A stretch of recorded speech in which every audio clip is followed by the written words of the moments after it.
انداز میں بیان کرنے کا موضوع عطا کیا تھا، آج تک کسی اور کو عطا نہیں ہوا تھا۔ زبور کی پوری کتاب ہی اللہ رب العزت کی تعریف اور اس کی حمد و ثنا سے بھری ہے۔ اس میں زندگی گزارنے کے کوئی احکامات موجود نہیں ہیں، نہ ہی کوئی تاکید یا پیشن گوئیاں، ایسا کچھ بھی موجود نہیں ہے۔ یعنی زبور کی بنیاد پر کسی معاشرے کی بنیاد نہیں رکھی جا سکتی ہے۔ یہ کوئی الگ سے شریعت یا اللہ رب العزت کا قانون نہیں ہے۔ اس کتاب کے نازل ہونے کے بعد بنی اسرائیل قوم کو باقاعدہ طور پر اللہ رب العزت کی حمد و ثنا اور اس کی عبادت کا طریقہ سکھایا گیا۔ حضرت داؤد علیہ السلام اپنے ساز کے ساتھ جب زبور کی تلاوت کیا کرتے تو آسمان سے پہاڑ، ندیاں اس آواز کو سن کر آپ کے ساتھ جھومنے لگتے۔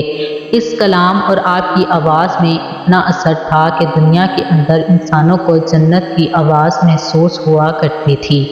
حضرت داؤد علیہ السلام کی وفات کے بعد یہ آواز تو باقی نہ رہی، مگر یہ کلام بنی اسرائیل قوم ہیکل سلیمانی کے اندر خدا کی بڑائی اور اس کی عبادت کو بیان کرنے کے لیے پہلے بھی پڑھا کرتی اور آج بھی پڑھتی ہے۔ ظاہر ہے کہ ہزاروں سالوں سے ایک جنریشن سے دوسری جنریشن تک منتقل ہوتے ہوئے اپنی اصل حالت میں آج نہ تو مکمل طور پر محفوظ ہے اور نہ ہی اس کے اندر مکمل طور پر وہ چیزیں موجود ہیں جو کہ اللہ رب العزت نے حضرت داؤد علیہ السلام پر نازل فرمائی تھی۔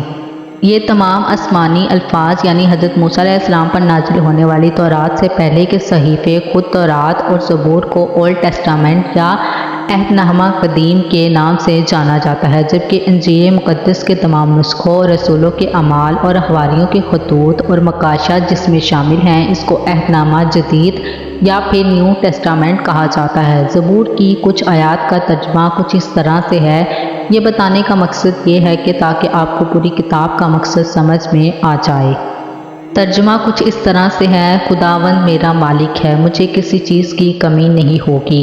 وہ مجھے ہری بھری چراگاہوں کے اندر بٹھاتا ہے اور مجھے سکون کے چشموں کے پاس سے لے جاتا ہے۔ وہ میری جان کو زندہ رکھتا ہے، وہ مجھے اپنے نام کی خاطر سچ کی راہوں پر لے جاتا ہے۔ چاہے موت کی کسی وادی سے میرا گزر ہو تو بھی میں کسی بلا سے نہیں ڈروں گا، کیونکہ تو میرے ساتھ ہے۔ تیرے عصا اور تیری لاٹھی سے مجھے تسلی ملتی ہے۔ تو نے میرے دشمنوں کے مقابلے میں میرے سامنے دسترخوان بچھایا ہے۔ تو نے میرے سر پر تیل ملا ہے۔ ہمیشہ بھلائی اور رحمت میرے سر پر رہے گی اور میں ہمیشہ کے لیے خداوند کے گھر میں ہی رہوں گا۔ پوری زبور اسی طرح اللہ رب العزت کی حمد و ثنا پر مشتمل ہے اور اسی لیے زبور کو شریعت کے طور پر ماننے والا کوئی شخص دنیا میں موجود نہیں، اور نہ ہی اس کا ذکر ایسی آسمانی کتاب کے طور پر ملتا ہے جو کہ کسی ایک فرقے کا قانون ہو، کیونکہ اللہ رب العزت کی تعریف اور اس کی حمد و ثنا تو دنیا کا ہر ایک مذہب اور اس کا ہر ایک فرقہ کرتا ہے۔ یہ سب کا مشترکہ عمل ہے جس پر کسی کو کوئی اعتراض نہیں ہے۔ حضرت داؤد علیہ السلام اور حضرت سلیمان علیہ السلام کے بعد بنی اسرائیل قوم جادو ٹونے، خود سوری، ظلم و تورات کی آیات کو پیسے اور اپنے فائدے کے بدلے میں جب بدلنے لگے تو ان کی اصلاح کے لیے انہی میں سے ایک آخری پیغمبر حضرت عیسیٰ علیہ السلام مبعوث کیے گئے، جن کی شریعت بھی تورات ہی تھی اور ان پر جو کتاب انجیل مقدس نازل ہوئی اس کا موضوع تو تزکیہ نفس، اخلاق کی اصلاح اور حکمت کا بیان تھا، کیونکہ یہود کے علماء میں جو اس وقت بگاڑ موجود تھا وہ اخلاقی طور پر تھا۔ اسی لیے تورات کی باقی تمام شریعت کو بالکل ویسے رکھا گیا، لیکن انجیل کی صورت میں کچھ احکامات اللہ رب العزت نے نازل کر کے ان کی اصلاح کرنے کی کوشش کی، لیکن ان لوگوں نے حضرت عیسیٰ علیہ السلام کو بھی جھوٹا کہہ کر انکار کر دیا۔ حضرت عیسیٰ علیہ السلام کی آمد آج سے تقریباً 2000 سال پہلے ہوئی تھی اور اس کے بعد نبوت کا سلسلہ بنی اسرائیل میں ختم ہو گیا اور وہاں سے نبوت حضرت ابراہیم علیہ السلام کے دوسرے بیٹے حضرت اسماعیل علیہ السلام کے نسل میں منتقل ہوئی، اور یہی وجہ ہے کہ یہود اللہ رب العزت کے رسول حضرت محمد صلی اللہ علیہ وسلم اور دین اسلام کے شدید مخالف اور دشمن بنے، کیونکہ اللہ کے رسول صلی اللہ علیہ وسلم کی اسماعیل میں آمد سے ان کے خاندانی مذہبی قیادت یا بنی اور یعقوب کی قیادت ختم ہو گئی اور امت مسلمہ کا ٹائٹل یا لقب بنی اسرائیل سے بنو اسماعیل میں منتقل ہو گیا، اور آج تک ان لوگوں کو اللہ رب العزت کے فیصلے پر بھی اعتراض ہے۔ اللہ پاک ہمیں سمجھنے کی اور نیک عمل کرنے کی توفیق عطا فرمائے، آمین ثم آمین۔ امید کرتی ہوں کہ آپ کو ہماری یہ ویڈیو اچھی لگی ہوگی، اور اگر آپ کو ہماری ویڈیو پسند پسند آئی ہیں تو ہمارے چینل کو ضرور سبسکرائب کریں اور بیل آئکن کے بٹن کو بھی دبا دیجیے گا تاکہ ہر نئی آنے والی ویڈیو آپ لوگوں تک پہنچ سکے۔ اس ویڈیو کو اپنے دوستوں اور رشتہ داروں کے ساتھ بھی ضرور شیئر کریں۔